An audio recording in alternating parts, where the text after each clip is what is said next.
The Vic Mensa Show is presented by Text Now. No, I was selling weed from day one. Basically, we was in a gang, you know, but not a gang. This picture low-key just helped me out in court. A high to call another high to solve To then call an real ambulance. problem. I still get jealous of Vic. Vic still get jealous of me. No. I want you to win with or without me. I'm not African because I was born in Africa. I'm African because Africa was born in me. Pick the orange from the tree, put the layers back on the world. Strange fruit, they still swinging bodies at 8 and L. You know it's sour when they got Don Lemon inside a cell. Divided by black and white like Karl Lagerfeld. For the dollar bills, forced to produce for corporate suits. Blood on that orange like O.J. Simpson juice. Presidents assemble troops for a slice of the pie. It's the first episode of the Vic Mensa Show. This show came to life after I stopped being afraid to speak my mind. All greatness is on the other side of fear. I was kind of canceled quite a few years ago for speaking my mind, and naturally I resolved to do something I had never before done. Shut the f up. It was tough. It's not like my thoughts got canceled. They kept popping up like Starbucks in the hood and white people with Yorkies. It just didn't matter because I was afraid to speak out, and even if I did, I was canceled. Nobody gave a f. From there, I felt frozen in many ways, like the dawn of Israel's genocide against Gaza. I was silent, radio silent. I had lost so much money and opportunity. I felt shameful though. About a year ago, I decided I would stop hiding and express myself in whatever way I could, which meant mounting a phone to the dashboard of my car and just talking about mental health.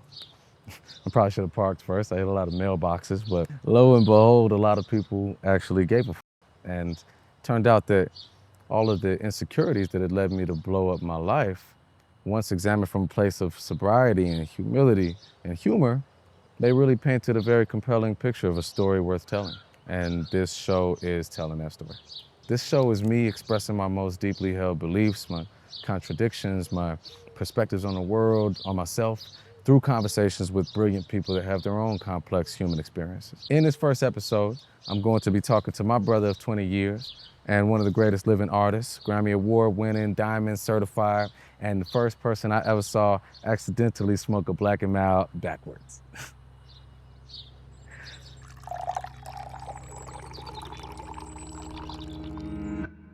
I want to welcome to the Vic Mensa Show, Chance the Rapper. Buffalo Soldier jacket ass. I forgot I knew you was gonna try and flame me. Michael Ealy looking ass, boy. Stop. Dreadlock Rasta. Stop. Christopher ass, Ludacris boy. Bridges looking ass, boy. Lil Wayne and 07 dreads ass. Raj Mowry looking ass. Mustache ass, You boy. did that because you got on a muscle shirt. Strong you mustache ripped the sleeves off ass. that bitch. You almost didn't buy that shirt because it didn't come in leather. Boy. Come on now. How you Leather grew this pants one ass, long as boy. hell and no middle How part? do you have on baggy leather pants? Disconnected beard, goatee, mustache. You bought ass, that beard. Boy. That's why you feel this way because you bought that dreads, beard. Boy. You bought that beard. Halloween dreads. No, ass. these bitches been shaking. Them bitches look like a costume. Where your dreads at? What you do with your dreads? You Looking at me, ass, looking stupid ass, boy. Real dumb ass. This shit raw though. Shit very raw. My brother. You did your thing. Thank you, man. Thank you for coming through, man. Had This to, orange had to. juice is Cheers. from the tree. Cheers on the juices. Thank you to the tree. I was thinking though, a lot of people don't know that we met when we was 13 or 14, yeah. freshman year of high school. And it was a talent show at your school that the best rapper from my school took me over there on some like presenting, you know. Shout out to Nate Marshall. Shout out to Illuminate Mics. You gotta say his shout out to Nate name. Marshall and shout out to Sean. Green Slime Yeah. too. Damn, Green Slime was there? Yes, bro. That's crazy. What do you remember of that day? What I remember is that originally it wasn't supposed to be a talent show. It was supposed to be a f***ing open mic. It's not. It wasn't supposed to be a concert. No, it turned into a talent show. Cause did I tell you what was happening? So I gotta tell the story. I've told you this before. There was a slam team at my school. The Jones Poetry Club had a slam team. I want to be on the slam team. I want to be a poet. So I tell them I want to join. They say, you gotta audition, which I thought was crazy. Like nobody was that good. Like I didn't think I should have to audition. But they was like, your audition is gonna be at the open mic. And I came to the open mic ready to rap my shit. And when I got in there, Sean, the senior at my school who was the president of the poetry team said, I want you to meet this kid. It was you and Nate Marshall. He was like, I want you to meet this dude. He raps. You could learn a lot from him, which was crazy too, because we're the same age. So he was glazing. But then after the whole, well, I don't know if I ever told you this, after we both performed, it's an open mic, right? he told me that my audition was good, but Vic did better than me, so you can't be on the slam team. Vic didn't go to my school. Like they didn't choose you over me. They just didn't choose me because you did good. But that shit was crazy. That was crazy though, because I remember we're in the basement of Jones, and going up, and I spit my rap, and this white girl, she was like, "Do your thing, shorty, do up." I do remember that. What does that mean? What the f did she mean by that? But I had to skim past that because I had a verse to get off, you know. But it was my first time like using a mic for real. So I'm like, the mic, I ain't know what to do with it. No freaky, you feel me? I'm no clue how to use mic. You know what I'm saying? But I do remember like, I felt like I seen you and you was like in the cut. You know what I'm saying? I'm like, this finna take my spot. He don't even go to my school. Now they was telling me about you though, cause Reese and yeah, from the guys. Yeah, Reese and Nico, you know, our mutual best friends from middle school. Well, Nico's my best friend from age 5, and then Reese. Yeah, also. Reese I know since 5th grade, but our parents also was with close you too. Yeah. And we went to school together, so they was telling me. I feel like we were the first 2 rappers. Yeah, from SaveMoney for sure. For sure. Yeah. Just from our general. It felt like vicinity, from our age group. First like niggas the be first like, this guys is what I that do. were like, we do this. I have a profession. You know what I'm saying? And I'm 14. Man, I think about it sometimes that when I first started writing, I had this rap. It was one of my first raps. It was like 93 and a child is born on the south side, shy in the eye of the storm.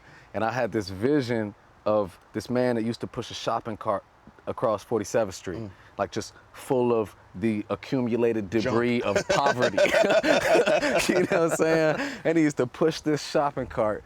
And, you know, I'm here and I'm like in this gated community, but then across the street is Section 8. They selling drugs out the window. They was always like, and then they would drop something out the window.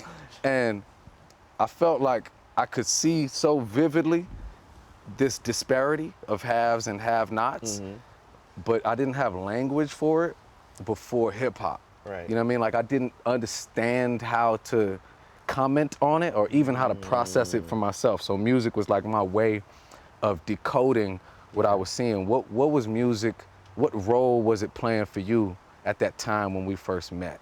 I think music was expression for me in a lot of ways. Like it was expression for myself to be able to say like, this is what I'm going through. Even though they were all first world problems, 14-year-old problems, like anything that I was dealing with, I was always like class clown type. Like I used to just make jokes. I didn't talk to people about my feelings, but I would share my poetry with people or my raps with people. And it would always be about, you know, this was going on between me and my dad, this my family member that passed. I was always writing emotional shit, you know? And then I feel like my favorite artists were all people that made emotional music. Even all the way back to Michael Jackson, but especially with, you know, Kanye was always making emotional music.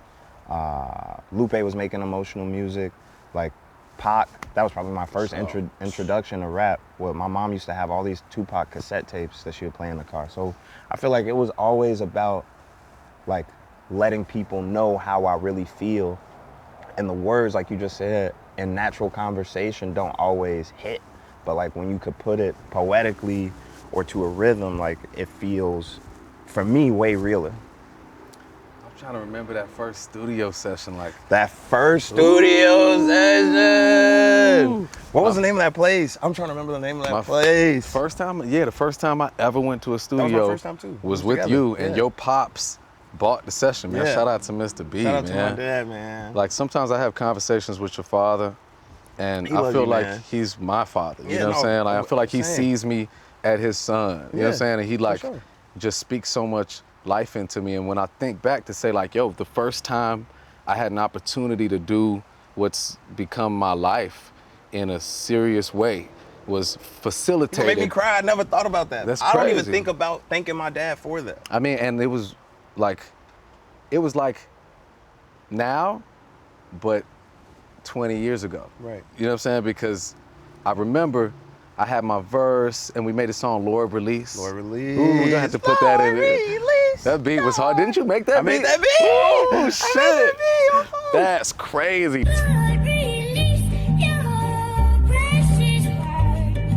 Lord Release, and I I don't know how to rhyme You where had it a was like raw-ass- something is barely there and stares with eyes harder than a teddy bear's. Yeah, Teddy bears got hard ass eyes. right? Oh my God. You know what I'm saying? But I remember being like, I gotta do my thing though, cause like Chance Same. raw. You know what I'm saying? Same. Like I gotta really do my thing, and it's interesting too, cause I think that was a little before. I had no anxiety yet. I didn't even know what anxiety was when I was a kid, but I did know that like you were cold, that you were talented, and I wanted to like do better than you. I'm gonna say it again because I've said it a million times on camera. This is the first time I feel like I ever heard Vic say that. But I always say I rap my best when I rap with you because I have to rap good. Like I do out rap other niggas, but it's a thing where like I don't really have to think at all. Like I'm just like I'm glad for this opportunity. Whenever we work, I'm like, let me make sure I got the right subject matter. I think that's really what I learned from you too, is like I feel like our structure, we both always had slick lines, we always had metaphors, we always had references to stuff, but the way that you structured stuff was always like meant to sound good to the ear. Like I'm seeing the shit on paper all the time and then just reading it basically. But you writing it in a way that's like, it just, I don't know how to say it, like just the intonations, like the way that you verbally putting it out, everything rhymes in the right place, everything is pronounced in a certain way. So I feel like being slick, like trying to make some shit sound good, you know, because you always had the bars, we both always had the bars, but sometimes I don't want to listen to my shit because I know what it means, but it don't necessarily sound how I want it to feel. You know what I'm saying? You know what's something that makes me remember, man? It was a time when we was in the trap.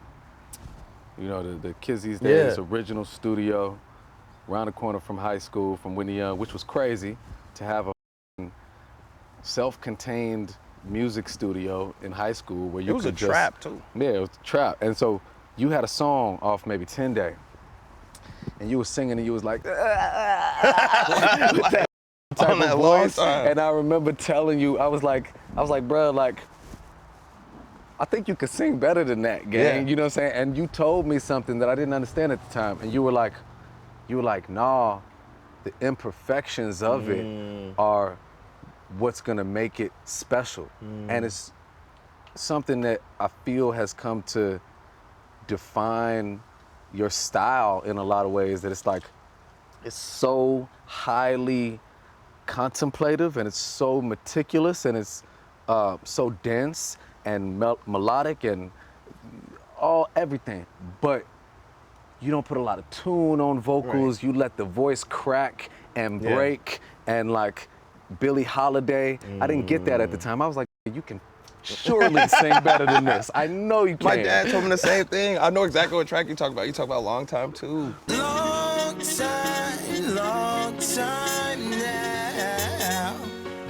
I feel like I've learned to embrace it definitely around like the pandemic, when we was doing all the virtual concerts, when we started filming. And we did one for Shelter too. Word. And when I first started doing them, I would try and go back in the edits and like replace audio, because you know I always fuck up my words. I can never remember my words and shit. So we'll film it and I'll have parts where I'll have flubs, where I'll like mess up the words, or like you said, my voice cracks or something happens, and I would go back in the edit and try and replace the audio to make it seem like I didn't fuck up.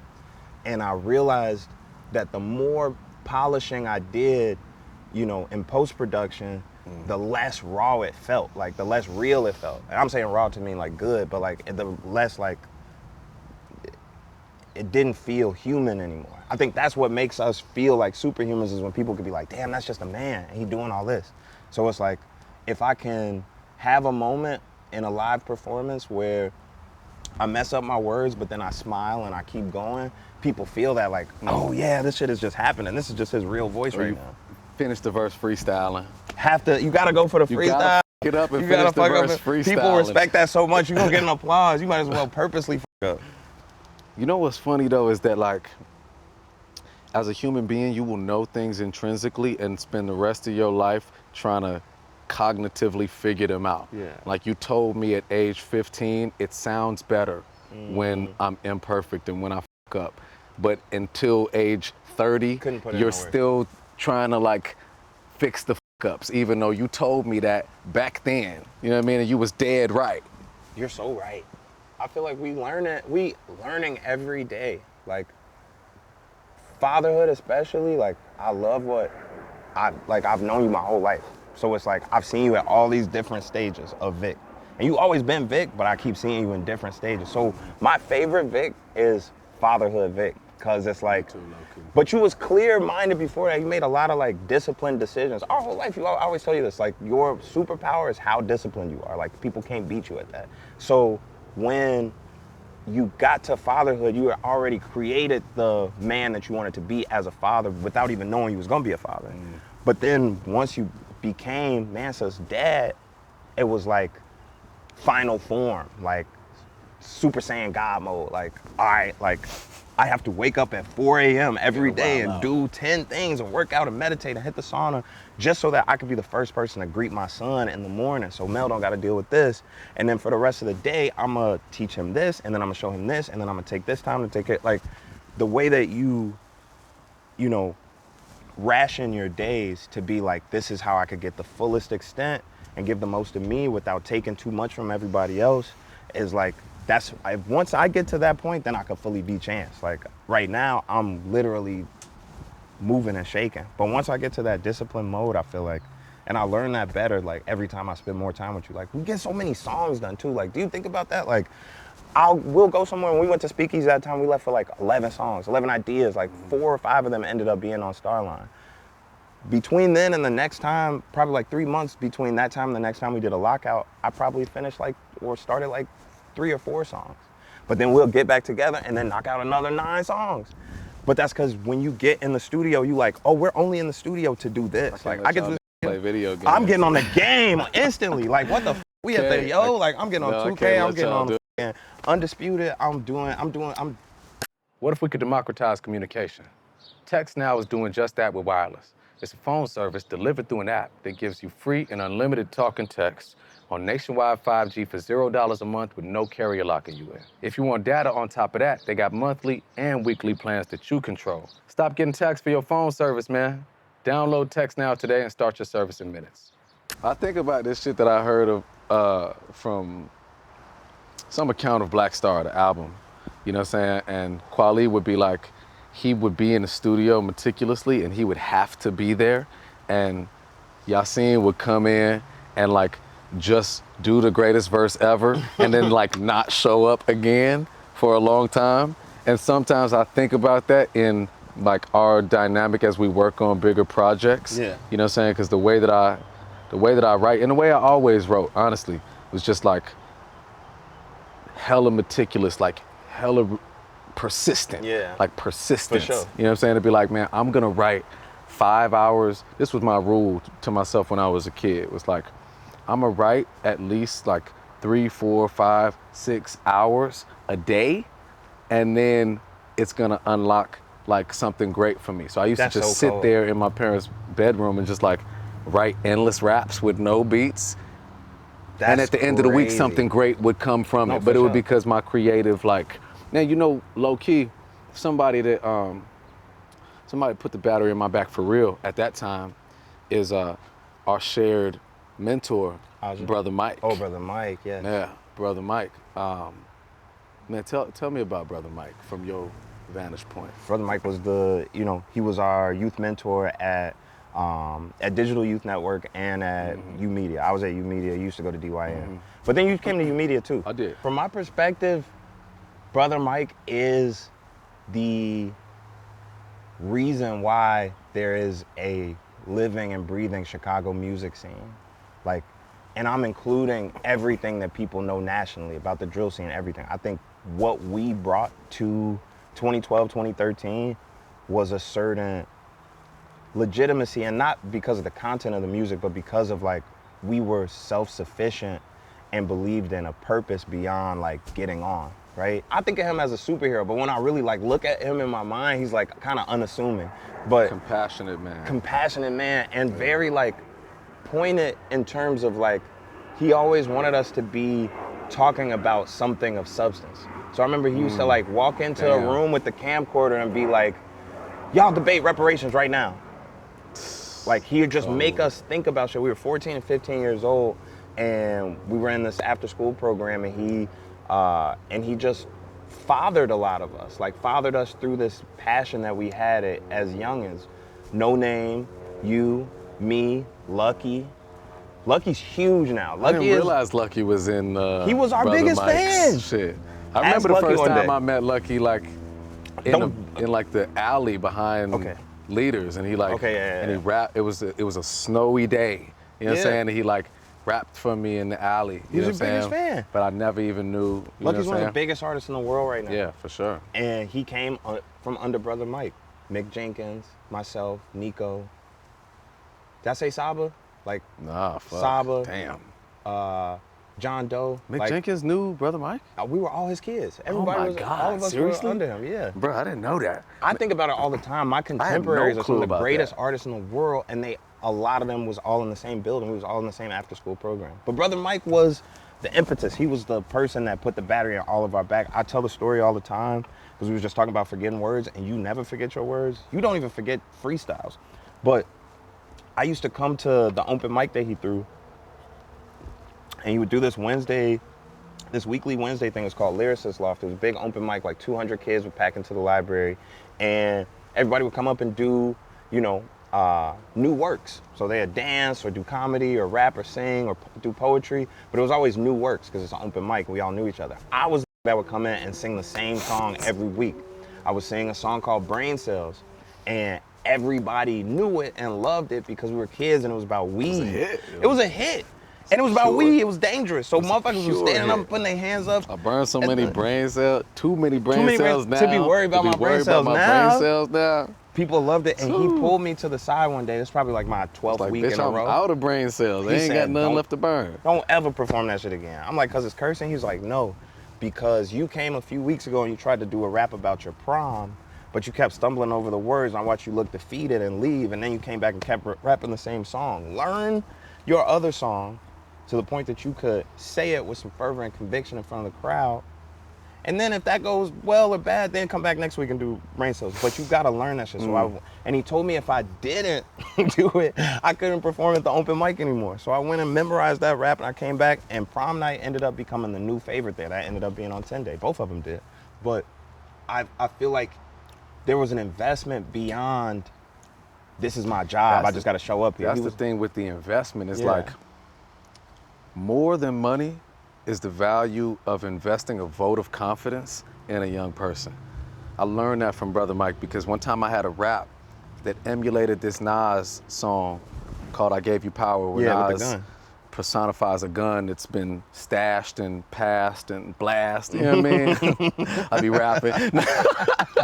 No, but I wrote my own version, you know what I'm saying? It was called Sneakers, and it was over I think I remember like Ghostface beat or something like that. And Brother Mike, he told me, he was like, man, like, your version damn near better than Nas shit, you know? And I was like, how could you mean that? But really? Tell me more, you know what I'm saying? But it gave me confidence in myself. Like there's nothing more valuable that he could have given me than the vote of confidence to help me believe in myself, to think somebody that I respect. So I think about that a lot, like in my interactions with people, to speak power and speak life into them, you know, at any opportunity, because you never know what a conversation you have with someone will do for them. People tell me all the time, man, at one time, I met you outside of a show and you told me this, this, and this about my path. It actually changed the whole trajectory of what I chose to do. And like now that I'm less of an asshole, I try to do that like intentionally, you know what I mean? Because it's like, yo, putting that vote of confidence in somebody, it could change their whole life. Tell me about putting that vote of confidence in arts programs and CPS, man. Yeah, I think recently you gave $1 million to CPS for art programs. Well, Dirty Dick Donnie in the White House is snatching funding from our education, snatching the books out of our schools. You know what I mean? He the greatest stick-up man in history, yo. Like, that's a real robber. So what did that mean to you to be like, all right, they want to take, I'm going to give? I feel like the everything started with him.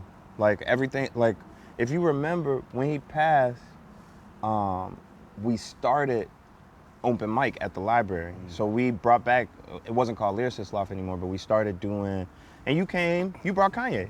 Yeah, I brought Kanye. You brought Kanye to the open mic. That was beautiful. Woo, that boy, was so shit raw. Was so raw, bro. That was so raw. I was like, damn, bro, like to bring Kanye to the South Side. We grew up on the South Side. You never had a thought or belief that you could meet Kanye West at all. It wasn't like New York. I feel like that was LA. before I worked with him too, niggas right? Yeah, that was before you knew him, I think. Yeah. That was, and it wasn't like LA when niggas be like, oh yeah, Pac pulled up, we seen him in the drop top Benz. I hear this story all the time. Right. Chicago, you didn't think you was ever gonna see Kanye. No. Common, Lupe Fiasco, you wasn't. Left. Yeah. But that one day when I was able to bring him to open mic, that shit was super cold. No, that shit was, I think we got a sense, and actually I'm mistaken. The open mic came later. The first thing that we did, and I got to shout out No Name again, we organized the field trips for Chicago Park District. So we found out there was a bunch of park districts, like summer camp programs that didn't have field trips.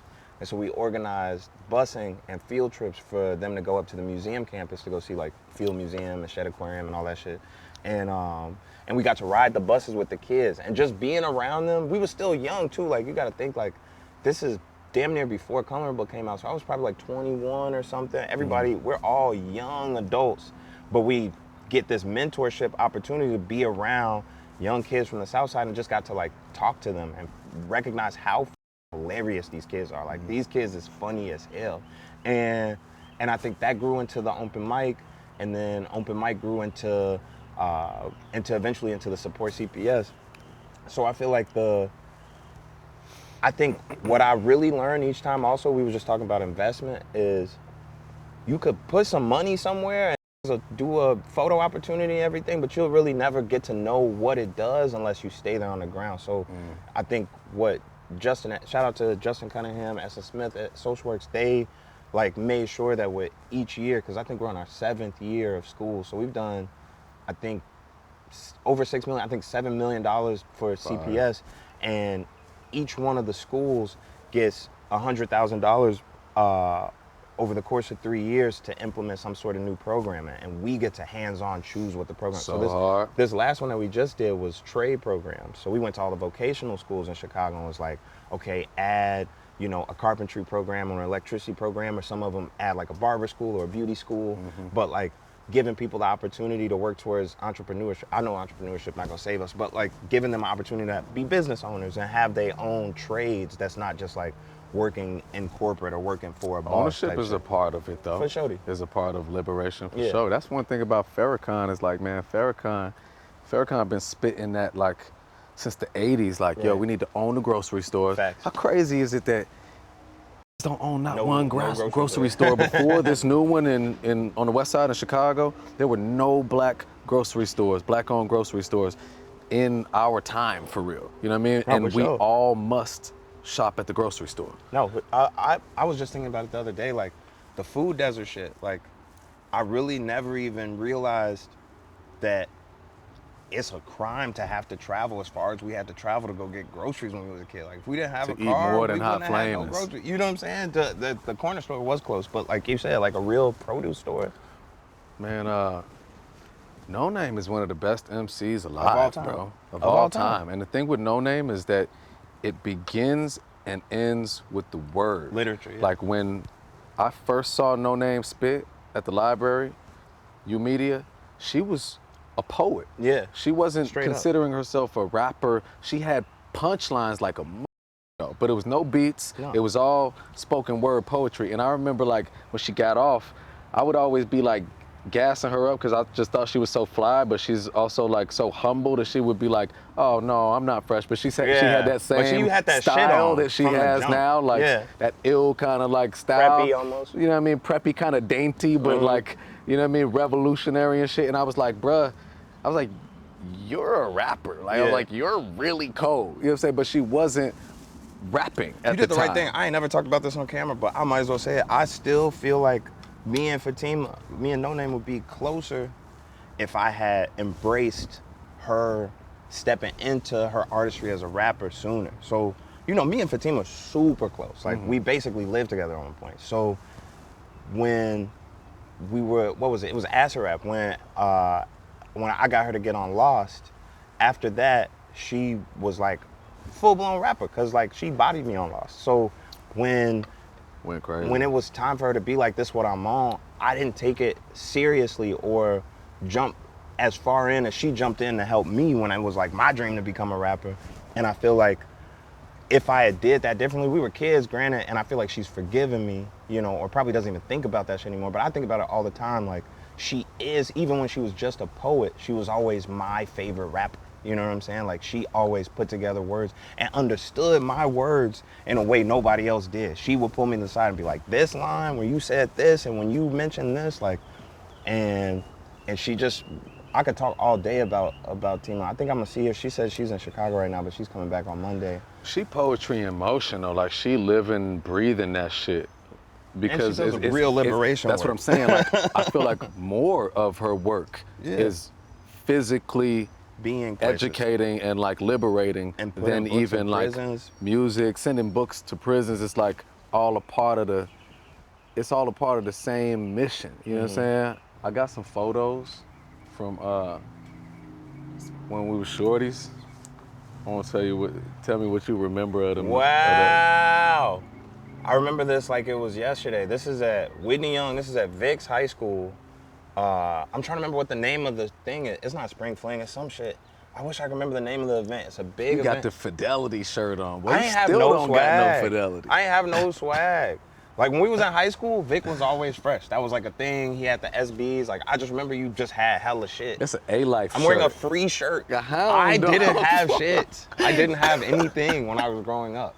I just started getting money. You just had talent. I had talent to go off of. Vic had hella shit, like all exclusive. That's because I was shit. selling drugs. That's true. You was one of the first I knew that had money. Yeah, no, I was selling weed from day one, bro. I was selling weed before. Block and Joey had money though. They had real money. They were selling more drugs than me, but I was selling weed before I was rapping, for real. I mean, I was rapping, but before rap was making any money at all, I was selling weed, making money, and then when I had a mixtape, it was easy to convert because I just went to the same people I've been selling weed to, and I was like, here's the mixtape and the weed. Right. You know what I'm saying? Like, package deal. Package deal. All right, here's another one. Wow.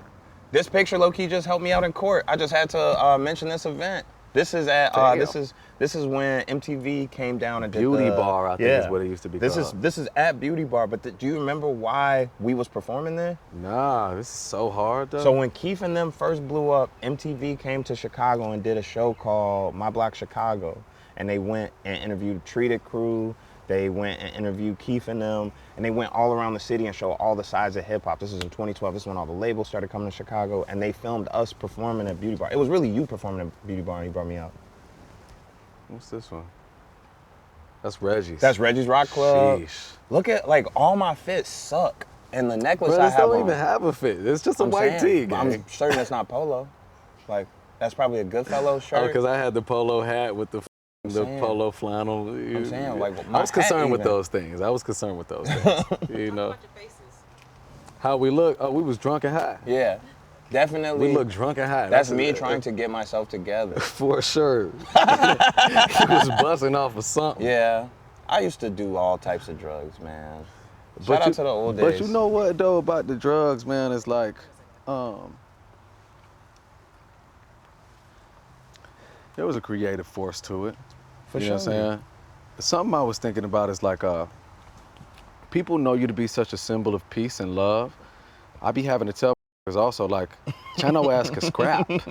You know, like, we used to be also getting beat up too, though. Like, we won fights, but we also used to be getting beat up. Yeah. I mean, I just think about like the convoluted but perhaps evolutionary dimension of male friendships that they're often built around blood. Yeah. You know what I'm saying? And like a lot of our earliest experiences and the times that like we really bonded was protecting each other. Yeah. I mean, because ultimately it's a dangerous environment. For you sure. know what I'm saying? So I think I remember that time when them niggas was playing with you because you was outnumbered at Jones, and I brought an army of niggas shit from was Whitney one of the Young, most beautiful scenes about I 20 ever people, seen. and we showed up, you know what I'm saying, outside the school. The dude was like, oh yeah, well, why don't you come in here and fight me on school property? I'm like, Get your ass out this gate. And I told his ass, I said, all right, we're gonna go to the park. Man, these niggas was doing the Monty Python shit where they was like we'll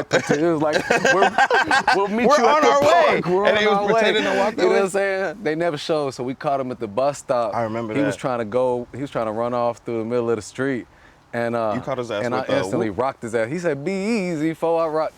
What do you remember of that day? I'm not saying no names because everybody cool. We all still we grown now. But yeah, it was a time when basically we was in a gang, you know, but not a gang. We was in Chicago. It's cliques, right? We And had our shit. We had our little shit. Yeah. We was called Bo Squad, and we used to do stuff.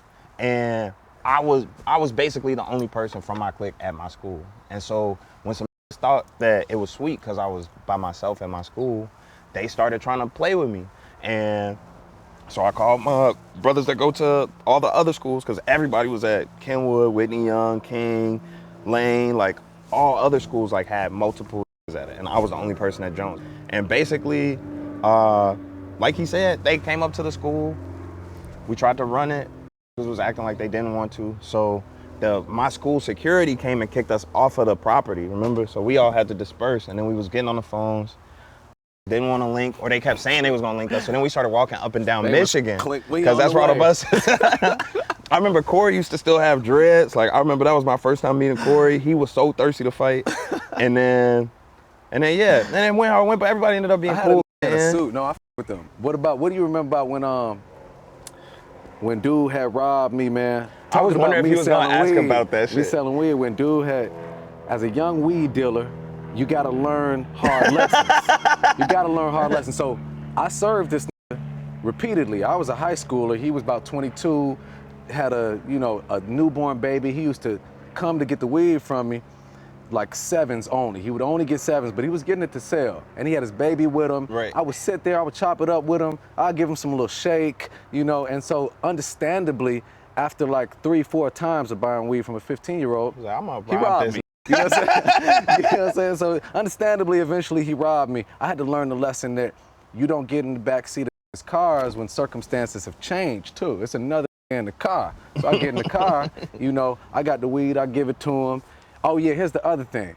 The man called me in school, he like, yeah man, let me get like 4 ounces. And this is a that had only been buying quarters. When a nigga call you and he want to buy your whole massive jab, quantity bring all after your small, don't do it. But so they got down on me, you know what I'm saying? Who up the band, he took the weed. They was like, man, when Chicago niggas rob you, they just start mumbling. They was like, man, you might as well just go ahead in the house. And I looked around like that. I'm like, well, hell no, y'all ain't never finna get out on me. Instantly, somebody stole on me. They drove around, pulled me out the car. I'm hanging out the car. You was basically kidnapped at one point. They peeled off with me hanging out the car like this. I called you, and you pulled up. We came up like 50 deep. I remember we went to Nichols Park, because I was at school, and this is second year, so now my is at school with us. So I feel like was damn near who told me about it. And we rode down to Hyde Park. We all met at Nichols. And then I remember we was calling around for a gun for a long time. How much of the story am I supposed to say? You can tell, we was trying so hard, but I'm so glad that I didn't get a gun. I had called I think we got a gun for we did get a gun. I don't know but what it was the wrong gun. No, it was seriously. one with duct tape. It had 50 bodies in that bitch. It was a gun, and we didn't even know the that came with the gun. And so bleep out the names. Anytime I say a name, those bleep the names out. And I'm sitting there in this car, and it's just me and the homie and his 2 nefarious comrades who had this duct tape gun. And I'm looking at them like this is going the wrong direction. You know what I'm saying? And we get there, and I start to do the math, because it turns out that the guy who robbed me sells guns. So when eventually he said, all right, I'm gonna come up there, but it's not gonna be good. Right. Eventually I was like, damn, you know what? Mathematically, no one I know can either shoot or defend themselves. All we could do was get shot. No, it was. So I called it off, and we walking away, and the homie who brought the guys that had the gun, he was like, yo, hold y'all bitch ass. Yeah. Sometimes being a hoe will keep you alive, though. Definitely. Sometimes the shit that a motherfucker will call you a hoe for will be the thing That's a that allows compliment. you to see another day. For shit show. No, we made a lot of great decisions. We made some poor decisions, but I don't think we made any wrong decisions. I think everything got us to where we are right now. And I feel like I'm grateful too, because when you think about all the guys, like, you know, except for people that passed away, like everybody for the most part is Gucci. Even though, even you know what I'm saying? And I'm gonna stop saying names, but just like people, everybody's gone through their shit. Yeah. My cousin is way better, you know what I'm Yeah. saying? I be seeing folks. Everybody is like in a good place, and it's cause at the right time we might have been some hoes. But like in all the times where we had to show what it was, we definitely partied on top of heads before. And I'm glad everybody sees me as a good person now. Nobody wants no get back on me. Like I feel like nobody has anything against me. People don't really actually believe when I tell them like how we were. I mean, they usually believe me, but they be like, Chance? I'd be like, yeah, folks was out here. You know, man, you know what's another thing that I actually had wanted to mention was like, in those early moments, creativity before commerce is introduced. I think part of what made our music scene so infectious and just changed so many lives globally was that it was art for the sake of art. Yeah. There was no imagined possibility, at least for me oftentimes, like you didn't see the possibility of great wealth tangibly. It was like, just how good can my product, my creation be? You know, like how do you think the creative process has changed for you when it becomes the way that you feed so many families? You know what I mean? And how do you find your way back to the little room? To me, they're always separate. Like, I feel like it wasn't until I just had to spend all this money on this court case fighting the lies and shit that I really was ever like, oh, I need to like make another business model so I can make more money. But I feel like I've always created with no real expectation of a monetary value. I always be thinking about like, damn, is people gonna like this or not like this? Is people gonna be able to understand this, not understand this, live to this or not? But never really ever have I created a song and been like, this is $70,000, I can see it. Like I ain't never like ever thought about it in a monetary, but now what I'm starting to understand more is like, people do want to invest in being able to show that they support something. So if you love something, if you have a niche TV show that you used to watch in your childhood and you see that shirt at Urban Outfitters, you might buy it just to say, I used to watch Rugrats. But like Rugrats wasn't thinking about Urban Outfitters or selling a t-shirt when they made the episode. It's just somebody figured out a way to commercialize it and make it a product that somebody could invest in. So now I'm just figuring out now, physical consumption, like people want to have, even if they don't have a record player, they want your shit on vinyl. So luckily, because I own my masters and I could produce the stuff, I could just be making stuff to make sure that somebody could say, I love Coloring Book in 2016. This was a part of my identity. I want to buy that record. And I didn't used to put the time into like trying to figure out how to sell shit to people. I was just trying to make raps. When I think about a lot of the blood, sweat, and tears of our early days, it formed two of the most beautiful creations we've ever made, acid rap and internet tape. Yes, sir. So that day when you came into my manager's apartment and you had just the verse and hook of Cocoa Butter Kisses, what was fueling you? What was your mind frame like on that day? Or what do you remember from that day? Do you remember how Cocoa Butter Kisses came together? I'm sleeping on my manager couch. I was living there kinda on Cody's couch, and you came in and you had beat, verse, and hook of Cocoa Butter Kisses. But it's not the Cam beat though. No, it's not the original. Okay. It's not. It's the the OG. Who was that? Vic Mensa? That was Oh no, Bonjour. They gave it to me. Oh Bonjour. That was the Oh Bonjour beat. Hey, look. Don't do that. I ain't on that, but I just always think about it like that's Yeah. a lot of people's favorite song. Yeah. So let me just put that part of the story out there. Yeah. So there was a beat. I remember it was called Babies. What was it called? Babies and Gunshots Hawaii too. Why Hawaii though? I feel like you came up with that name. I was high. We made the song Cocoa Butter Kisses. I don't remember the part of like when I first came to you with the beat. I just remember that we made it together. And then when I was about to put it out, the nigga said, hey, I already gave this beat away to Big Vic, to Vic Spencer. And I was like, that doesn't make sense. That doesn't make sense. Like, we already rapped on it. Like, that doesn't make sense. He was like, oh, sorry, my hands is up. So then we had to go to Cam Obi, who was one of your producers. One of my favorite collaborators. He made Blessings 2 and so much other shit that I worked on. A genius. He made the new version of the beat for Cocoa Butter Kisses. And to this day, like I was just saying, that's a lot of people's favorite song by me. Like, might be the only song they know by me. The way I remember, you came in the Cody apartment, you had been up all night. You had this verse and the hook for Cocoa Butter Kisses. And I started to write a verse. No, it was the first time I took mushrooms. So I took the mushrooms and I'm like, I don't know what's gonna happen here, but I start rapping and it just started getting wild. Like I was like, oh, this shit is making me go absolutely haywire, bananas. That's why I'm like, farmer, Phil, these kids these days, they get so high, smoke trees, smoke chlorophyll, till they can't feel shit, face, this, 15 hits on this L, elevated, training the crazy. Like my mushroom trip was climbing as I was rapping. Chicken with farmer, Phil, but these kids these days, they get so high, burn trees, smoke chlorophyll. You know, I had never experienced anything like that before. It was like the synapses in my brain. How was that your first time? Do you remember when we made we did that afterwards.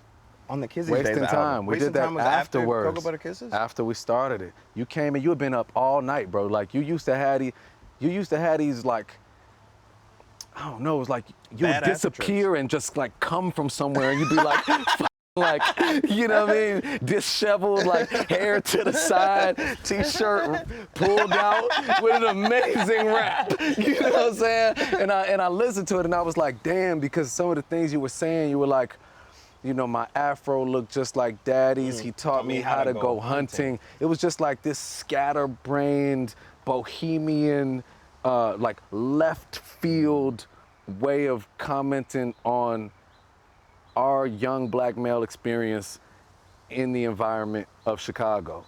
And you had this really kind of simple, playful cadence. You were doing a childish thing. You're like, okie dokie, Aki. Keep it low key like Thor, little bro, or he'll go blow the loudy. So it was like a child's song, basically, like a child. What do you call that? Like you killed me on that. I always think about that. That's what I was talking about earlier when I was saying like the way that it sounds, like the cadence all the way through and how it dynamically shifts is like, for me, I love the words of it. But when you just brought up the flow, like I don't like the flow on Go. I really like it though, but you know what? Here's the thing though, is that yours is very repeatable. Like you always have had in mind what the crowd can sing at a show. You know what I mean? And mine, I was just like, I'm just gonna spaz. You know what I mean? I was like, I'm just gonna wild out, like, like it was a whole solo. Whereas yours was like the carrying melody of the song. And obviously the chorus is crazy. But I was gonna say, I felt like Acid Rap was like obviously an LSD album and the Internet was like a Mushrooms album. I always have kind of thought about them in that way. I do feel that. I never got to the acid. More recently, I started microdosing acid, which is really dope. I've been on acid in probably like 15 years. I never really did acid except for that 1 or 2 times I did it with you, and you looked so weird through the glass of the recording booth. And I was like, this look evil. Wait, bro. do you remember I the don't one want to time? take this shit no more. This is what I thought you was gonna say when you brought up the Cocoa Butter Kisses. Do you remember when I came to you and my mouth was all bloody and I was like, I don't know what happened, my gums bleeding. You called the police. I mean, you called the ambulance.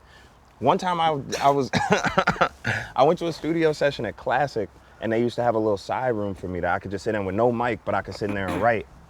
I took some acid and I was writing everybody something. All I got was the hook. And once I got everybody's somebody's everything, nobody's nothing. I was like, Eureka, I got it. I ran out the studio and went to go tell Chris. I'm like, Chris Classic, I got a hit. He was like, ew, you're all bloody.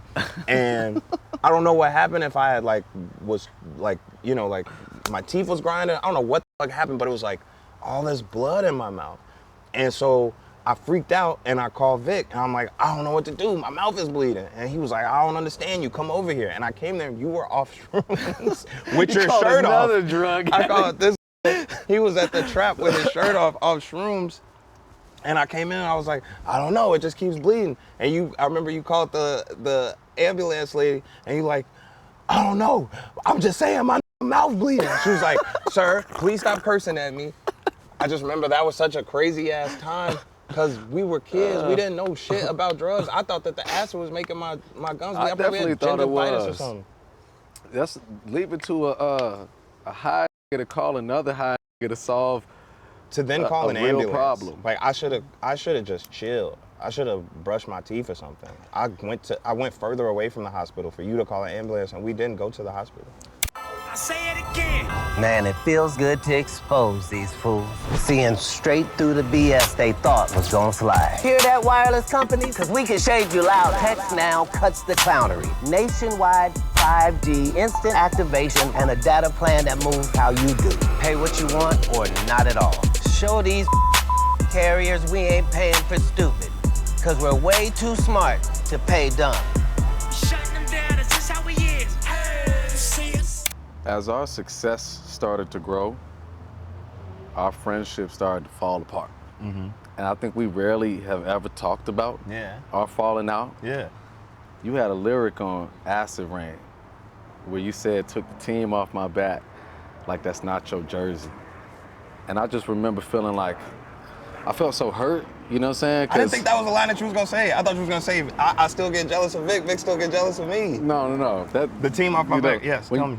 When you had that lyric about, I took the team off my back like that's not your jersey, I feel like I felt so hurt, you know what I'm saying? Because I felt like I had invested so much in your success and that you had invested so much in my success, and watching you ascend so fast and it not feeling like you wanted to bring me with you in that way, like it hurt me. And then Kids These Days broke up. That was my band.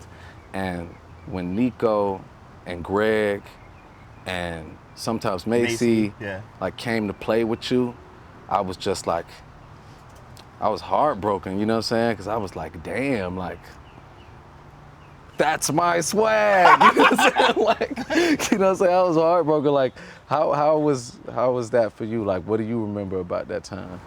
Man, I never really thought about the band part like that until right now. Cause I was always getting that we should just reform Kids These Days. Like, I feel like I said that a million times. We should be Kids These Days. I feel like your fans already know, but for the people that's just watching this on Instagram, Kids These Days was like, how many of y'all? 7, 8 of y'all? Mm. And so I always wanted to be in the band. Some of my biggest moments was when you would bring me out on stage and I would rap with y'all. So I always wanted to be in Kids These Days. I always wanted to play with a band, but I was always, you remember for a short period of time, I had Marcus, Prince, and Talent in them being a pseudo band for me. Like, them didn't even really play instruments and I was trying to get them to do shows with me. But I always like really respected how professional everything that you was doing was from way before anybody even had like reckoned with the idea that they could be successful in it. Like, past Kids These Days, straight up. When you did Straight Up, that was the first time I seen somebody make a mixtape and have all the kids at every different high school knowing what was up and having release parties. So I always wanted to be on your level. There was not really a time where I thought that I was surpassing you by any means. I always felt like I'm trying to do something different than Vic is doing. So I remember when you first got the rock deal and you had SaveMoney, Incorporated, all the guys, including me, always looked up to you in a certain way to be like, you're pushing this in a certain direction. But then there came a certain point where I was like, I don't want to be signed. I don't want to be nobody's artist. I don't want to be under SaveMoney. I don't want to be under Kanye. I don't want to be under nobody. I just want to be myself. And so I feel like there was a point, a reckoning within myself that happened probably while I was making acid rap, where I realized like, I can just be myself, you know? I feel like when I wrote that line, I didn't really mean to say it in terms of like, I'm not taking my people with me, but I wanted to play for my own team or damn near start my own team. And I think over time I was like, I don't even necessarily want a roster of rappers around me. I really just want to be Chance, you know?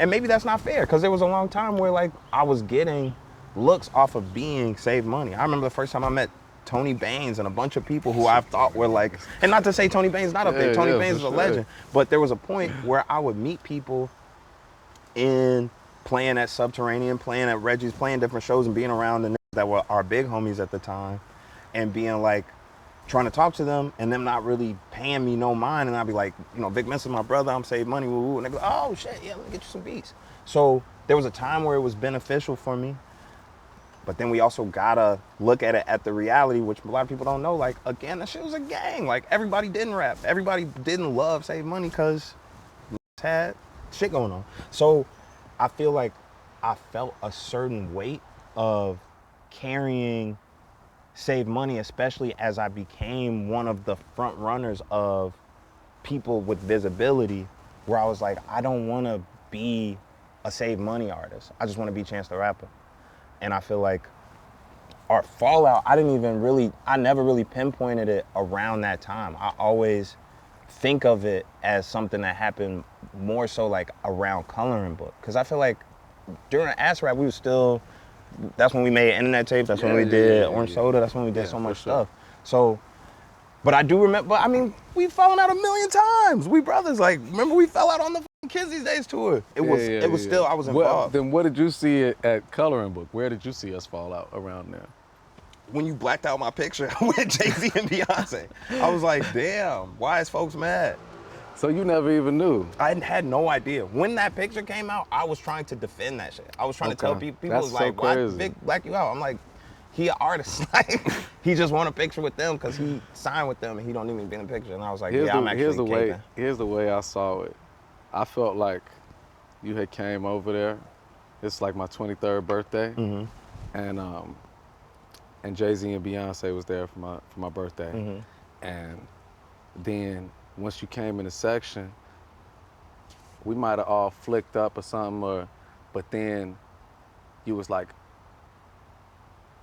let me get one with just me, Jay-Z, and Beyonce. Did I say that? I didn't even remember that. That's crazy.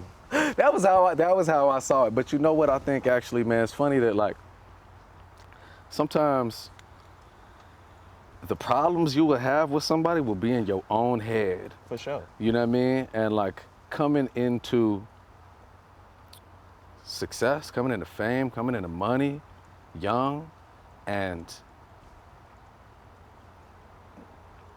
addicted to drugs, you know what I'm saying? And like emotionally unstable. Yeah. You know, I feel like I always had an emotional instability, which I'm sure has fueled a lot of creativity. But that coupled with the intense rivalry of our creative process, you know what I mean? And then like seeing you in so much success, it grew jealousy in me. You know what I'm saying? And a place that I think I had to come to. Well, actually, first I wanted to say that like, there were things I did and things I said at that time that I apologize for. And, I already know. Yeah, I mean, and I apologize for those things. I had to get over it or I wouldn't be with you right now. I already apologize for those things wholeheartedly. And I had to get to a place where... Let me say sorry for something one time, because there was something that was on my mind while you was just talking that I always wanted to apologize for. And I think we talked about it before, but if we didn't, I still need to apologize. One thing that I did that I always felt bad about was, this is around Acid Rap. It was like, I don't even know if the tour ended up happening, but I remember Kara was trying to book me a tour, and she was like, you should have Vic open. Yeah, that was one that hurt me. And I was like, no. And I said at the time that I didn't want to do it because I was like, Vic's not opening for me. We at the same level. He doesn't need to be opening. But in reality, I was just like, I don't want to have to split this. I don't want to have to share this stage at this point. And that was definitely that bogus. One hurt me. That one hurt me bad. I'm sorry. I appreciate you. That one hurt me bad. You know what, too, bro? Because it was like you was having money, bro. Like, and I remember that time I was back living with my parents, and I was flipping the cushions on the couch, man. Like, looking for quarters and shit. And when you didn't want me to come on that tour, I was f***ed up for real. You know what I mean? And like I wasn't f***ed up because obviously my parents have a home and I have a real family, but I was hurt because I was like, damn, I'm taking shit out my sister's out of piggy bank. You know what I'm saying? I was in the piggy bank and I was like, I knew I was right there. You know, I knew I was right there and I had motion. I knew I had motion and I was right there, but that really hurt me, you know, because I was like, damn, I actually really, I need this. But you know what though? What I had to come to, because obviously I played a million parts in that. What I had to come to was like, I want you to win with or without me. And that was a science that took so much experience for me to understand holistically as a man, as a human being, that the desire or the need for reciprocity from something is not necessarily conducive to the benefit that you get from giving. Like when you give without needing to get it back the way you think that it's supposed to come back to you, you open yourself up, because I learned that like the energy that you are putting towards coveting someone else's success. Oh, I wish that was me. I wish I was on this tour. I wish I had that magazine cover, them looks. Man, that energy is invaluable energy. It could be used to go get turning up. You know what I'm saying? You could be using that energy on building yourself. You know what I'm saying? And I think in time, like, it's been such a valuable lesson for me to be like, man, real love, bro, real love does not require that it be requited. Like real love is selfless, and the love that I've grown for you is just a real love that when we were working on Starline even, it wasn't until the last week of the album that I had a verse on the album. Like I was working with you on that album for like 6 years, you know what I'm saying? And a lot of the songs we would do, it would be like, if it was good enough, you'd be like, okay, I'm gonna use this, you know what I'm saying? I'm gonna go get Wayne, I'm gonna make this a record, I'm gonna figure it out, you know? But I had come to a point where I was like, I had alchemized my internal experience to be like, I love Chance and I believe in Chance and I believe in this, the power of this moment and this album for Chance. And me working with him on this album is not about me getting a look with a feature and getting some streams or whatever, some royalties or something. Like, this is because I love bro, and I really don't care if I'm on this album or not, because I want to see you win. Like, I want to see this album be what it needs to be for you. And like, when I started to think in that way, man, my life has just like, it's elevated, like it's improved. Like when I stopped being like, oh, like I gotta get something out of everything, you know? I felt that though before the end of the album. I knew for sure, no matter what, that I needed you to have a verse on the album. Regardless of like what you poured into the album, it wouldn't have felt right if we didn't have a record together on it. But I feel like since 2021, I've told you this before, and now it's so long ago, you might not even remember it, but I had a conversation with my dad in 2020 when everything first started, like, really, I started to understand where shit was falling apart. This is when Pat first sued me.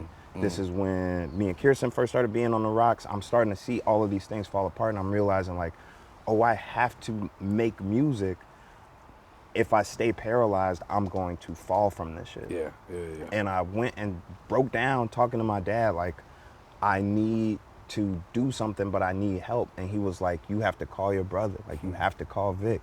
And so I called you and I told you what I was going through. I probably cried. And then we went and had dinner at that Morton's place, remember? And we brought together the team of people. And I say it all the time. I made a little speech at that shit where I said, over the next, however long it takes me to finish this project, I'm gonna have to reach out to all of y'all and need help.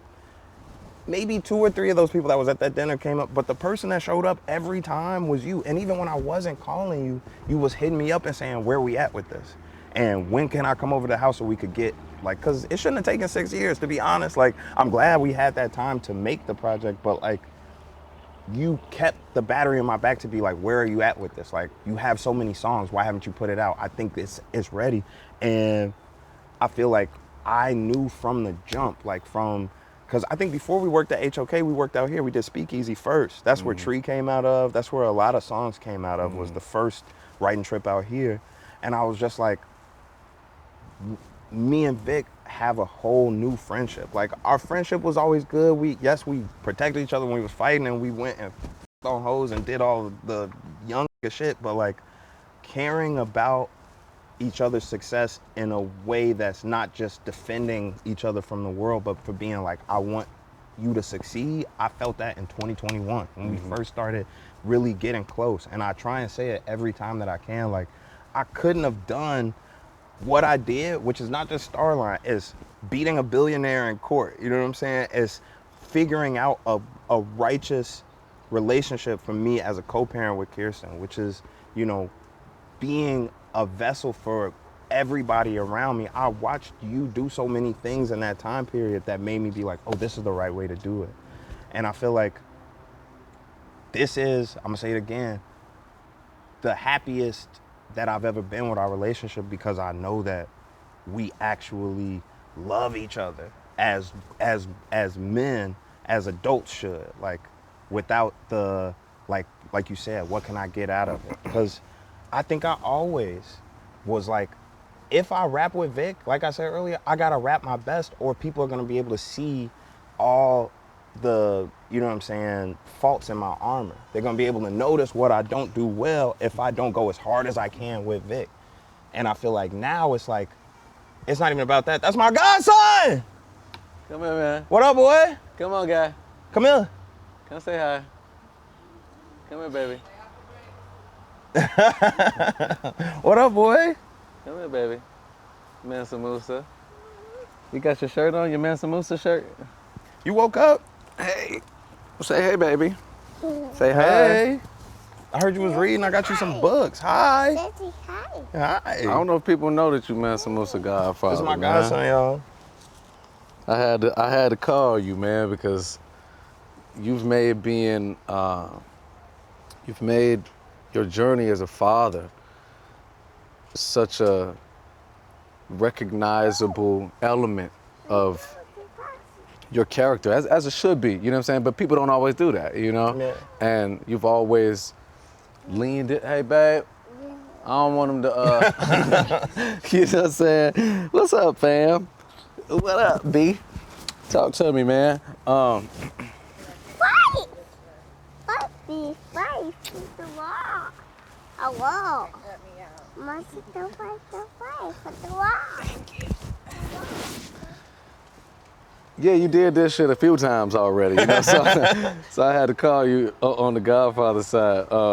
I'm gonna come back around to that though, because I did where we was at. I wanted to talk about when you came to visit me in Ghana, man. I felt like that was when our new relationship, like our adult, adult relationship as brothers really like cemented, you know what I'm saying? I think about being in Ghana because as an African person, a person of African descent, there's something that returning to the soil of your origin does to your molecular composition. Like, how did you feel coming out there that first time?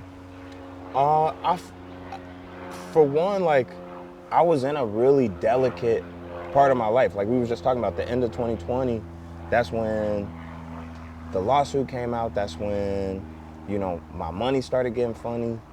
And that's when me and Kirsten first started like really like kind of like having our shaky, like realizing like this might not be what we gonna be doing forever. You know what I'm saying? So I remember I called you and I was just like, man, I'm seeing you in Ghana, but it looked like you in clubs and shit. Like what's to Ghana? He was like, come out here. And I came, I think like 2 days later, like got on the next plane I could find and came down. And this was me and Vic's first time like really being out the country, just the two of us, like me having to depend on you. And you showed me everything. Like, I got to meet your family. Like, I got to see the things that you have been experiencing for your whole life. I had never been to West Africa. So it's 50 things coming at me at the same time, between this new cultural exposure, but also being exposed to my friend who I know my whole life, but now I'm getting to see you in this state of like full like manhood. Like I felt like you was a developed man, like showing me a whole country, you feel me?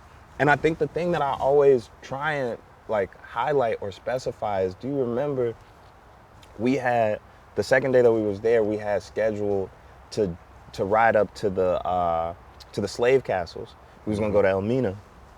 And Aja was pushing it. She was like, we gotta go, we gotta go. And you and Nyla Opianga, shout out Nyla Opianga, were both like, you don't really gotta go to the slave castles. What we gotta go see is the Kwame Nkrumah mausoleum. So you took me to go see the burial place of Kwame Nkrumah, who was the first president of Ghana. And I learned all of this, like, you know, decolonial ideology, like all this understanding of how recent, you know, some of the movement was and how global the movement was. And I feel like once I got tapped into that, that was the birth of Starline. Like I had known about Garvey, I've been learning some stuff from my grandmother, but once I got tapped into Nkrumah, I feel like that was when it all was like, oh, I get it. So it was like, black folks, like African Americans, like we at least when I was growing up, it might be a little bit better now because Afro beats and shit exist, but when I was growing up, like it was like so separate from my existence. Like nobody ever talked about going to Africa to retrace our roots or being African intrinsically. Like it was always like, yeah, we might be African American or we might be black, but it's not like, it didn't feel like a part of my existence until I went out there. And that existence wasn't based in me going to do some ancient African tradition, which would be dope, or going to see the slave castles, which would still be dope. I still never been to the slave castles. But it was like, no, this is a contemporary history. This is a nation that's founded on the idea of Pan-Africanism. This is a place that recognizes your humanity, and all of the struggle that was happening in the 60s on the American side was deeply influenced by what was happening here in Ghana. Pan-Africanism is the ideology that all Africans should be united. Kwame Nkrumah said that I'm not African because I was born in Africa, I'm African because Africa was born in me. And you don't know that Martin Luther King and Coretta Scott King was at the commencement ceremony for Ghana. Yeah. When Kwame Nkrumah was given the speech announcing this new nation as the first nation to achieve independence from colonialism, that Martin Luther King was there. So when you look at a lot of the diaspora wars that be having right now, and the ideas are, oh, we're not African, and you know, aggrandized versions of real genuine concern. You know, there's points of contention between Black Americans and the diaspora as with human beings, but we're a family, and we've been locked in. You know what I'm saying? So I felt like when you got there and you saw that, and you realized how locked in, like we've been on the shoulders of our forefathers and forebears, the foremothers, you was like, oh shit, that clicked. Cause isn't your grandfather, wasn't your grandfather? My great-grandfather was a part of the UNIA. My grandmother. So he was a Garveyite? He was a Garveyite. Marcus Garvey? Yep. So he had a laundromat. Like Garveyism a lot was about Black nationalism and entrepreneurship. So they were all about having businesses. They had syndicates of like, or national networks of businesses, of laundromats, you know what I'm saying, store owners, shop owners, print press. And it was like, how do we build up the Black dollar? And then what Nkrumah did that even, you know, intensified and made greater the original ideas from Garvey was he added scientific socialism. So it wasn't all about capital wealth or like creating a dollar as much as, you know, creating resources for the people. And so I feel like when I got to see that understanding of Pan-Africanism, like Garvey was always on some like, yes, we are Africans around the world.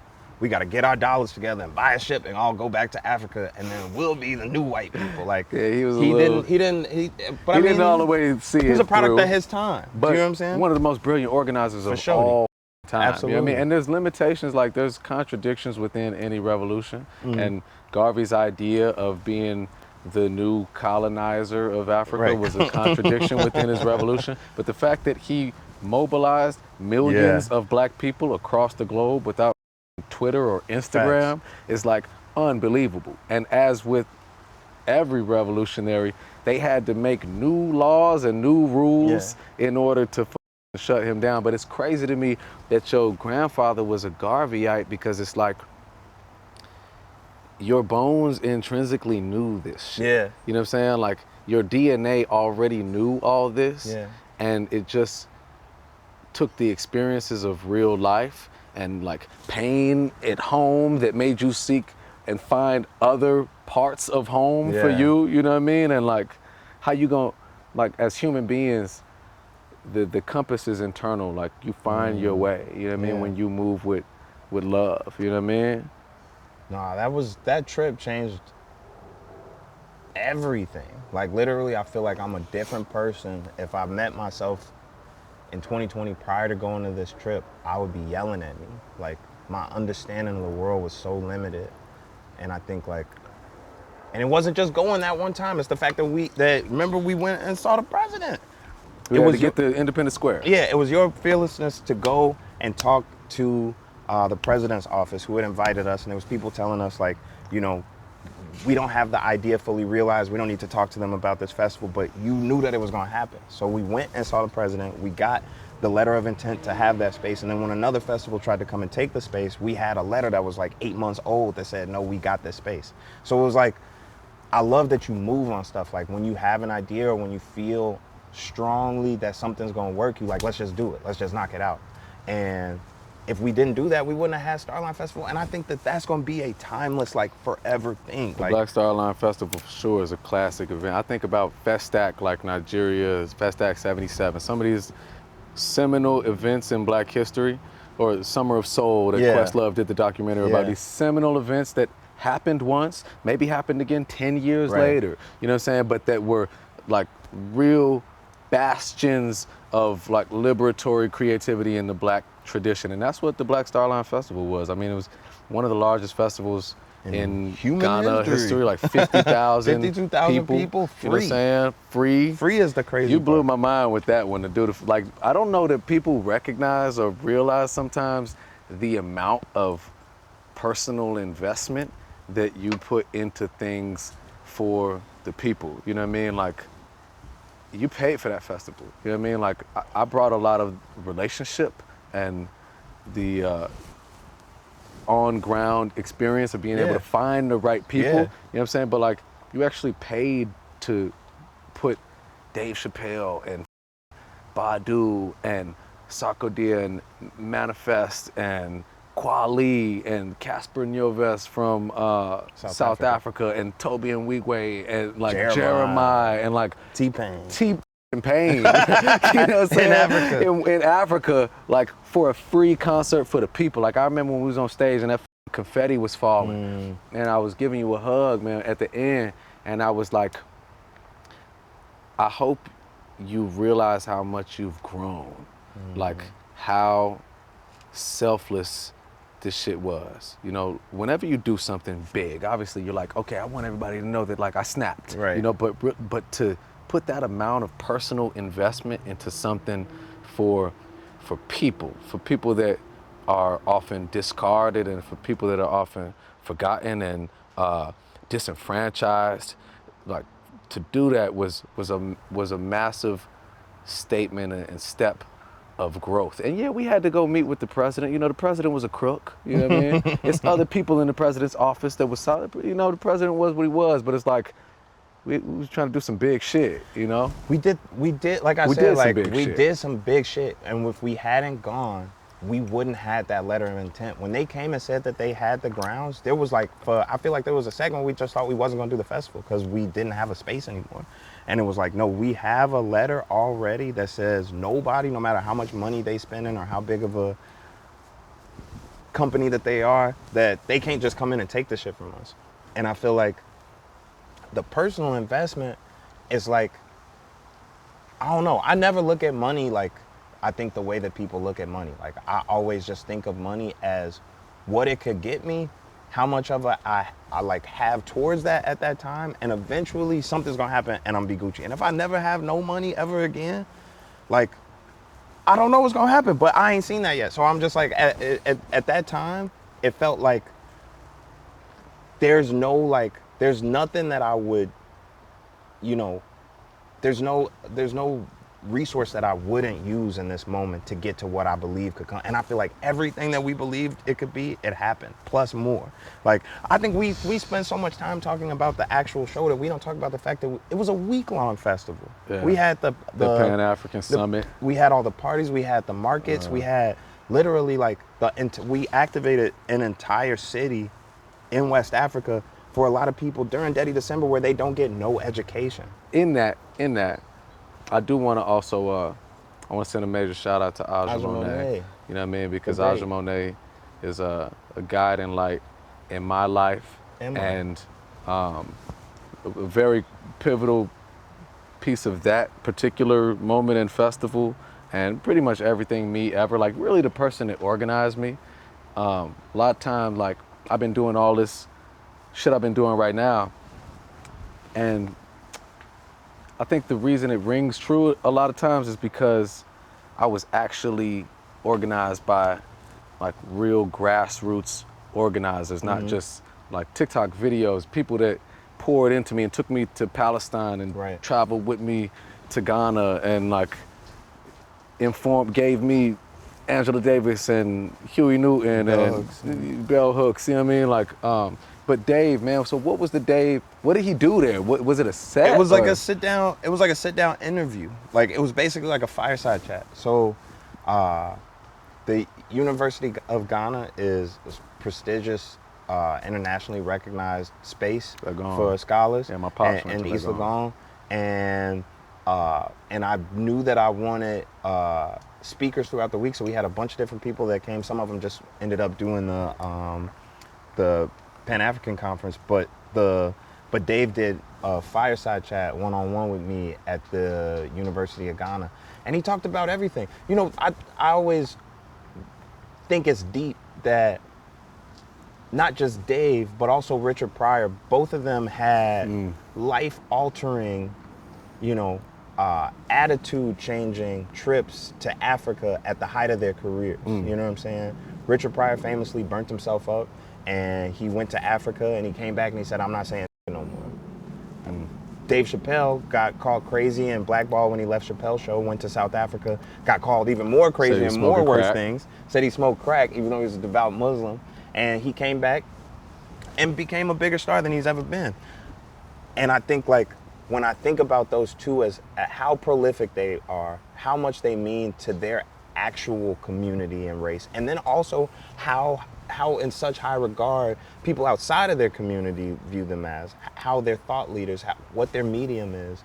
When I think about how going to the continent changed them, it's just always remarkable to me. So when, you know, Africa changed me, I'm like, we have to have Dave speak here because he has a perspective that we would. So he went deep into, you know, when he left the show. I never knew he went to South Africa. I thought he went to West Africa, but I found out that he was in SA. He talked about Stevie Wonder. He talked about his experience being in Ghana. But I think my favorite thing about Dave is this later part of his career, you know, and he gets a lot of flack, some of it deservedly for how he discusses trans people. But there's something about the fact that these last, like, I think it's 6 or 7 specials are really like an anthology. Season of Job. Before I let you go, we've all had a moment where we needed a new number. My number got leaked online. My homegirl needed one because she got blocked and she needed to let him know that was the wrong decision. Text Now handles that and a lot more. Their phone service delivered through an app that gives you free and unlimited talk and text on nationwide 5G, covered by ads so you can save money. Data plans available when you need them, no commitments, no carrier locking you in. Download the Text Now app today and take control of your service. We had a conversation the other day in the studio. Yeah. I was thinking about the season of Job and just those times in one's life when misfortunes seemingly just pile on. You know what I mean? Like, you're getting sued by Pat over some bullshit. Talk about a handshake deal, you know, that has no contract. Relationship with your wife is falling apart. This is hating on the album.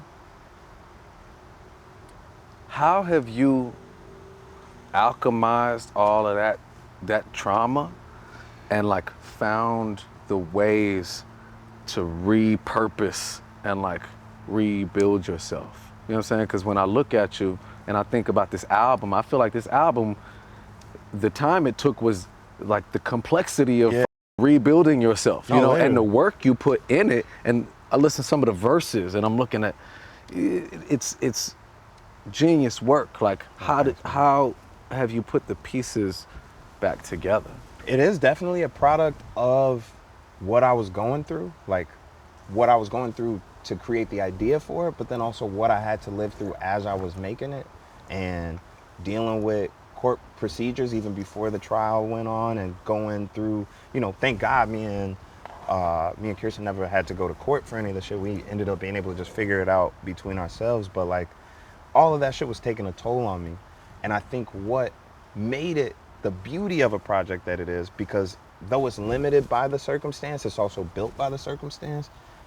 I think I always talk back this Dave quote that he told me when I put out The Big Day, and I went and visited him on Ohio. I was going through it, man, and I went and talked to him, and I was just like, man, woo, people shitting on my shit, and I think this and I think that, and he was like, what you have to be proud of is that at least your project is true.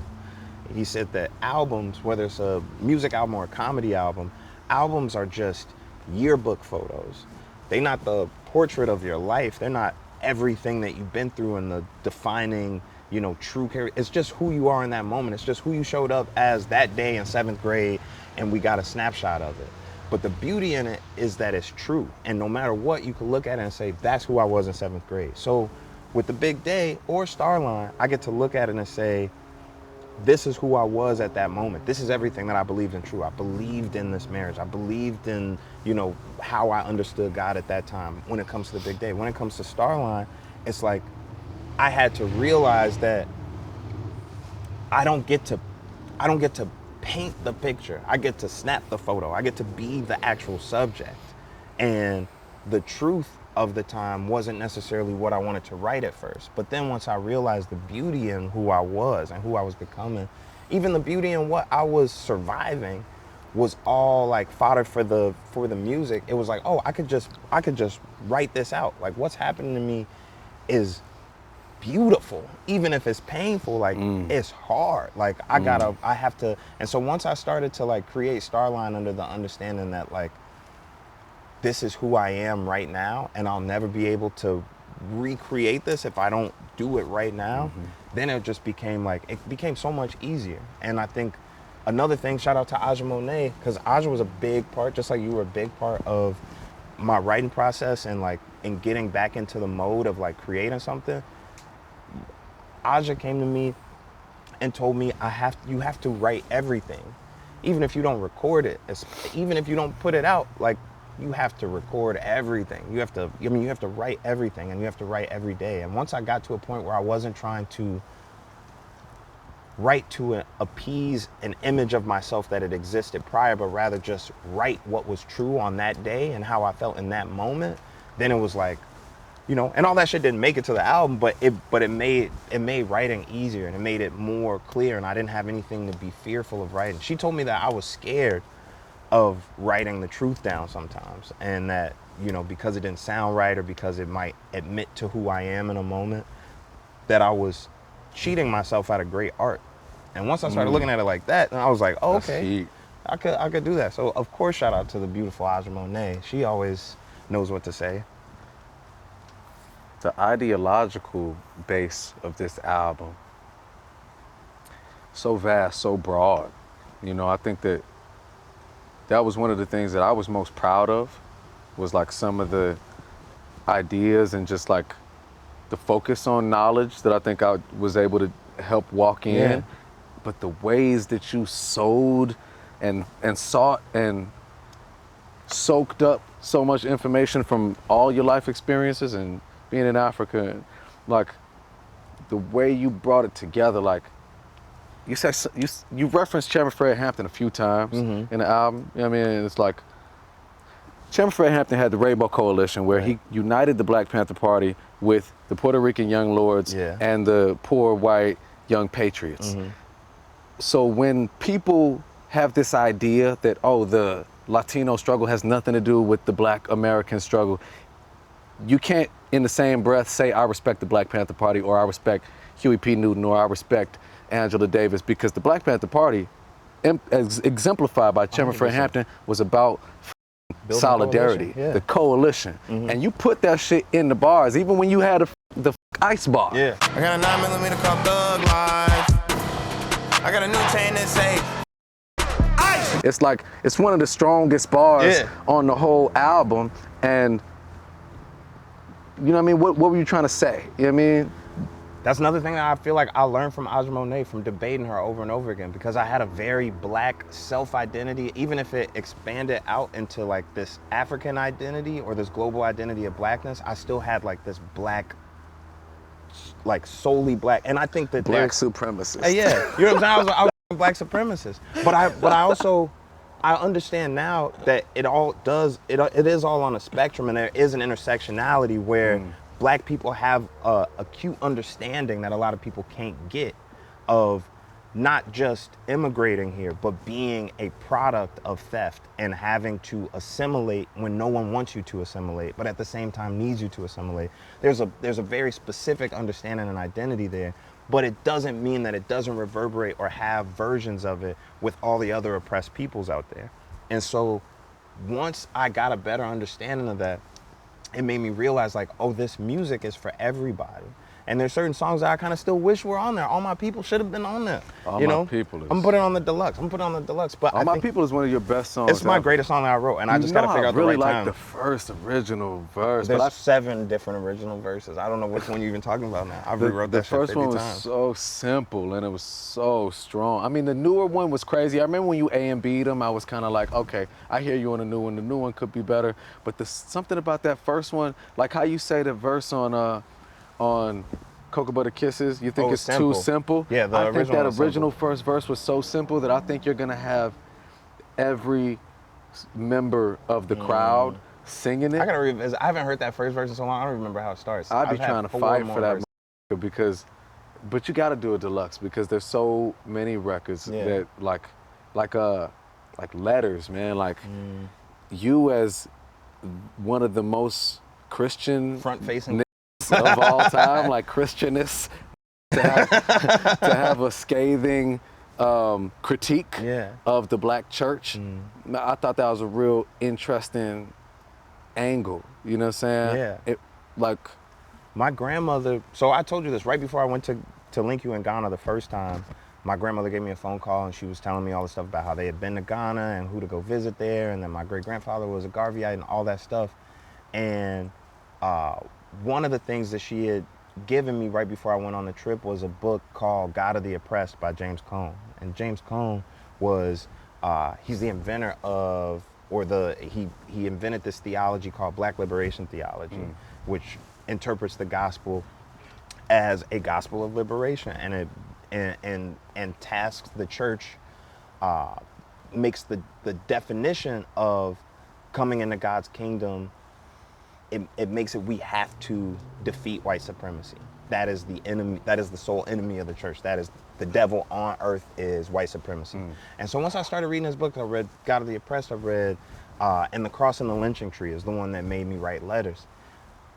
It made me challenge the church, because we never really get to talk about, and maybe we do talk about it outside of Christian spaces, but within the church, very seldom do you hear a sermon that's about Jesus the disruptor, like how his whole existence was him coming into places and saying, y'all doing everything wrong, walking into the church or to the temple and saying, y'all doing everything wrong, going to, you know, the Pharisees or the people, anybody, even the government, and saying this shit is wrong.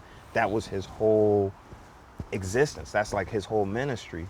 And I love with Letters that I got to attack it at every point. It wasn't just from this is the racial disparity. It wasn't just from this is what's wrong in the Black church. It was also like the starting verse is my home church. This is what y'all do wrong.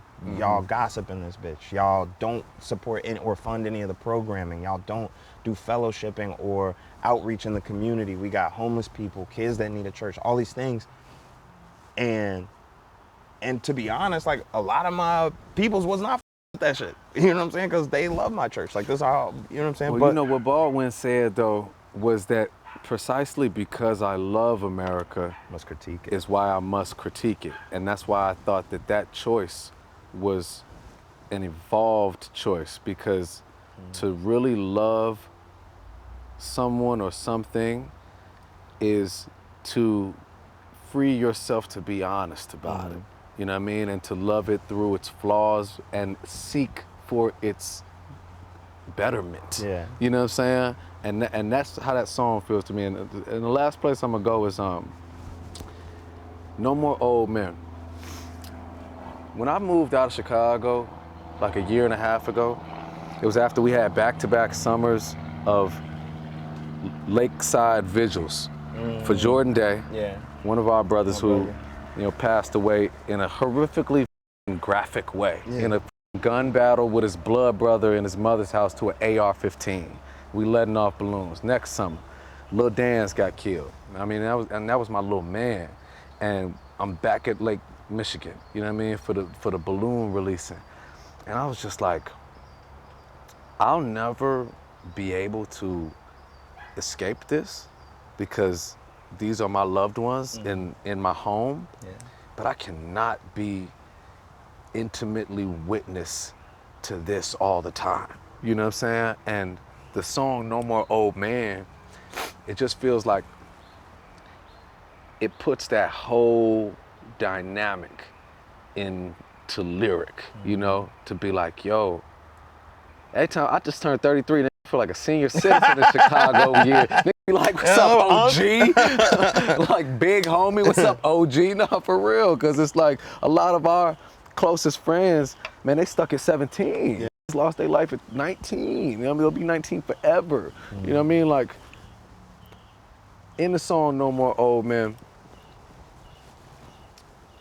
how do you feel like you captured, and what's the thesis? You know what I'm saying? The thesis, it comes from a poem that my cousin Nikki wrote that was, I think it's called The Day Where There's No Grandfathers in Chicago. And it's talking about because of gun violence, poor diet, environmental racism, whatever reasons, one day, you know, there won't be any old men to be grandfathers to the babies that are born. And she laments on all these things that she wishes that these kids would get to experience, that you get to experience having a black grandfather in Chicago. And I always thought that poem was so hard, so I wanted to try and do something to that effect. But I think the goal of the song is to paint all of these beautiful experiences that I got, not just from being, because my grandfather's passed, but there are old men, whether they were at the barbershop or that was friends with my dad. There were older men in my life that played mentorship. I had roles. uncles all up and down 79. You feel me? Like I thought these was my dad's real brothers. They was not. They was just that lived by my house. Hood that was friends. You know what I'm saying? Hood that my dad grew up with. But I am the man that I am by all these different male role models that I had. And we've gotten to a point that, like you was just speaking to, where like a lot of that mentorship isn't around as much anymore. And I'm starting to slowly realize that that's gonna become my role sooner than later. Like, I mean, in certain ways, we already try and pour into the youth, but like, there's just certain things that we know through experience that we have to pass on. And so I think the first verse, I spent a lot of time just talking about those essential things that you learn in the barbershop. Like, I was around Playboy magazines when I was young because they was in the barbershop. I was hearing conversations about, you know, relationships with women, about shootouts, about fights, about all of this shit, learning about bootleg clothes, buying CDs. You know what I'm saying? All of that shit is happening in this one space of just men, of a room full of a man's man, like a room full of them. I'm going in there with my dad and just hearing these people talk. And a lot of those men passed away. A lot of them for health reasons, you know, not even like violence, you know what I'm saying? Yeah. And then I think the second verse just talks about how important the relationship was with my father, how I watched certain things that he did. One of my favorite lines in the second verse is they sleep in separate rooms for years, just so somebody's there in case they have a stroke. Have stroke, and the way you said have stroke. You know what I'm saying? Like, cause my aunt and my uncle, I used to always question why my uncle's room was in the basement, you know, and my aunt's room was on the top floor. And we all go over, this is like the house where she would cook for 50 people. Like every Sunday, she'd be frying fish, and then my whole family would come and pile into her house. But I was like, why does Uncle Sam live in the basement? And it was because they weren't together anymore, but they wasn't getting no divorce. They were still together. They just didn't sleep together. They weren't romantic with each other, but they had 4 kids. They had a house that was the communal space for our whole family. So they stayed together. And that, you know, I'm not saying that that's the right way to do it or the wrong way to do it, but that's how important keeping this space interlocked was for them. And so that's a lesson that I got from them that I still hold inside my heart. Even if I couldn't try and convince my ex-wife to do it, it's like, that's an understanding I have of the world that I might just have to tell a young man one day. Like, you know, back in the day, Whoop the Bam, they used to just live together. Like, you don't got to do it this way. But that's knowledge that I have to pass forward to another young man, or needed to say out loud for me to understand or reckon with how my situation went. But I think the idea there is like, for at least from what I was writing, was like, we have a wealth of understanding and survival tactics that have to get passed down through mentorship. Close it out for me with the, was it the 4, is that the song with the 4 Black Commandments? Black Commandments. So the 4 Black Commandments, how they go? These are 4 Black Commandments. 1, watch your health, that's your wealth. 2, watch your brother, that's yourself. 3, watch your home, that's your door. 4, if they want it, we go to war. That's where we're gonna close, man. Thank you for being my first guest. My brother, I love you, man. I love this was you just too, very man. raw. We needed to just do that. I swear to God, this is art. That shit was not gonna lie.